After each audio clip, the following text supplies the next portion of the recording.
I want to talk for a minute about how we decide what channels to use down here, and how do you allocate your 16 channels on your P16 if you have a P16. If you have a 32 channel, well, that's awesome because you won't have to make these hard decisions.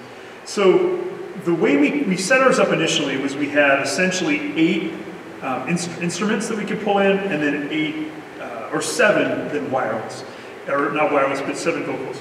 And then on the last one, we had what we call a house mix, and this is whatever is playing through the house. And this, I think, was really good for us, or has been really great for us, because what happens is that depending on who's singing, like who's leading a song, that person may switch around. And so you would, let's say the first song, let's say a male is leading it and a female is singing backup vocals, harmony, and then you change it around for the next song, and the female is singing the lead and the male is singing the backup. You would want them at different levels in your mixer, but the problem is that the mix that comes through here is coming directly from the inputs before it goes through the faders on the board.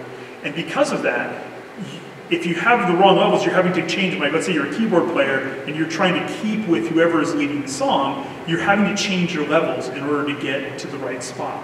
And what we did by pulling in the house is that then you get whatever is coming out of the speakers going to the house. And so the sound engineer is then taking care of that, and you then get that adjustment. So like, let's say you're singing, if you're the male lead, you can turn yourself up and get a little bit more of yourself, but then that's in reference to everybody else. And so in one song you're not leading, let's say, your vocal is then going to be a little bit quieter, although louder because you've turned it up for yourself, but you're going to hear that female vocal come through loud and clear because it's coming through that house channel.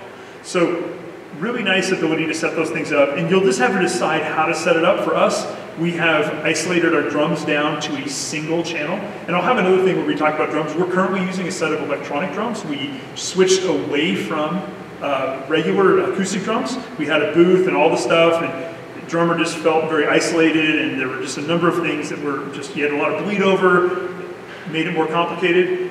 We went to electronic drums, and the drummer actually has a separate mixing console for the drums where the drummer can control the levels of the different drums independently out of the drum module that we have. And so they have a lot of control there. We do just have a single drum mix. The nice thing is you have the 3 different, the treble, the mids, or the high, the mids, and the lows for the EQ. So if you said, hey, I want more bass, you can turn up the lows, you're going to get more bass on the drum channel. Again, we're constantly having to make sacrifices kind of based on 16 channels that we have, how many vocalists we typically have, and again, these are really easy to assign, and we just take little strips down here at the bottom so that everybody knows what each channel does. So again, great little box, some limitations, and you just have to figure out how you can find the best setup for your church.